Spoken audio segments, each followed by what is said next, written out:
So ayun na nga mga ka-backyard, great morning at muling nagbabalik ang inyong lingkod, Gigi Official TV. Ayan.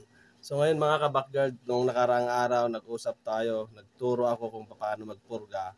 So ngayon mga ka-backyard, ituturo ko naman sa inyo yung ah, susunod na gagawin ninyo. So after nyo po magpurga, kinabukasan mga ka-backyard, mga alas 9 o alas 10 ng tanghali, magpaligo po kayo gamit ang wash out o kahit ano pong klasing sa shampoo ng manok.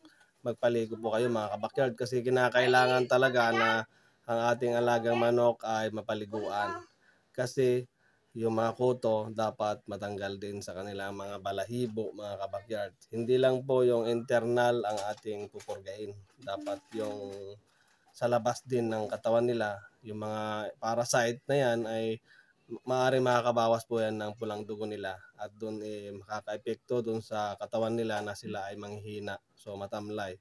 So yun mga kabakyard, ang gagawin nyo lang yung sa pagpapaligo. For example, pakita ko sa inyo pero hindi po tayo pwedeng mag-promote mga kabakyard, disclaimer. Papakita ko sa inyo yung isa sa mga binebenta ko dito, ito yun. So ito yun mga kabakyard, no? Isa sa mga binebenta natin sa wash out mga kabakyard. So gagawin nyo lang mga kabakyard, yung isang sachet nito, ilagay nyo dun sa timba.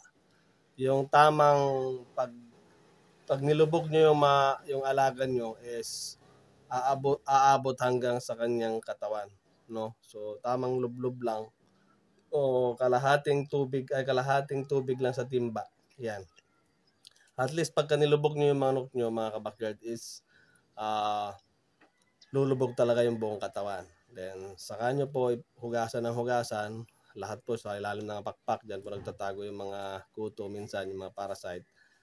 At ganoon lang po mga kabakyard. Hindi ko kasi pwedeng i-demo dito dahil napakahirap. Hindi pwede yun kay YouTube, no? Hindi pwede sa kanya na tayo ay magpakita dito ng mga demo pagdating sa mga ganyang usapin. So yun lang, basta at least mayroon kayong guide. Pagkatapos po ng magpurga, kinabukasan magpaligo po tayo mga kabakyard.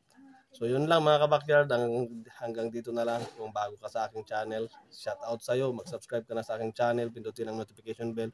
So susunod na mga video natin ay pag-uusapan natin kung ano yung susunod na gagawin natin mga kabakyard sa ating mga alaga. Alright!